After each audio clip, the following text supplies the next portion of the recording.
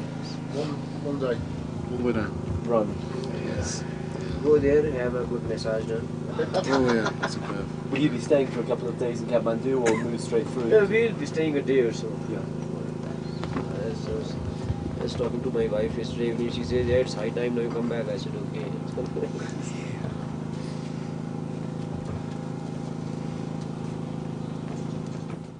So as you can hear there, people are really starting to get tired of being up at the mountain. You know, people dream of going to Everest. I'm sure many of you out there dream of going to Everest. But once you're there for a month and a half, you definitely get to the point where you're like, you know, if this isn't going to happen, let's go. The HMI team was all up on the mountain, staging for getting up to the summit. So they were up, getting up towards the higher camps. And he was really looking forward to the rest of his team summiting, and so that they could all go home and they could return to their families. And you know, that's just what it gets to. It definitely becomes a very wary atmosphere. People get real tired and just worn out, and you know, both physically and emotionally. So I hope you enjoyed this episode. This is what's taking place right now on Everest. You know, this is footage from 2003, but really we're talking the same days. I think this footage is actually from, I believe, the 16th of May. So I'll be releasing this on the 16th. So as you're watching it, if you're watching it the day it's released, this is pretty much exactly the same stuff that's going on right now at Everest. So it gives you a good idea of what teams are up to. So next episode, we are going to be having a bit of a concert. This is one of my favorite evenings spent at base camp. And then things will start to accelerate pretty fast after next episode, where people will start to be climbing again. So I hope you enjoy it, and I hope you stay subscribed, stay tuned. And you know, if anyone has any questions about anything you've seen in the show, starting all the way back from episode 0, shoot me an email. I'm more than happy to answer anything for you. Really just interested in sharing all of this with everyone. So take care, everyone, and we will see you next week. Bye. The Rest of Everest is downloaded all over the world every week. If you enjoy watching and would like to show your support, then take a look at my website. Aside from having lots of additional blog entries from the expedition updated every week, there's this little donation button on every page. Now, many of you have pressed that button, and your generous contributions are helping to cover my hosting fees. If you haven't donated but would like to, then just contribute any amount. In return, I'll give you access to the video and audio dispatches I sent out while we were actually at Everest. It's pretty interesting stuff. Contribute $25 or more, and I'll even throw in an iPod-compatible version of the film Everest: The Other Side. That's the project the entire podcast here is based on. As always, our announcer is Marlon May, and our music is provided by Wendy Wu. Check her out at wendywu.com. Thanks so much, everyone, and we'll see you next week. Thank you for watching The Rest of Everest. For more information on the expedition, please visit therestofeverest.com.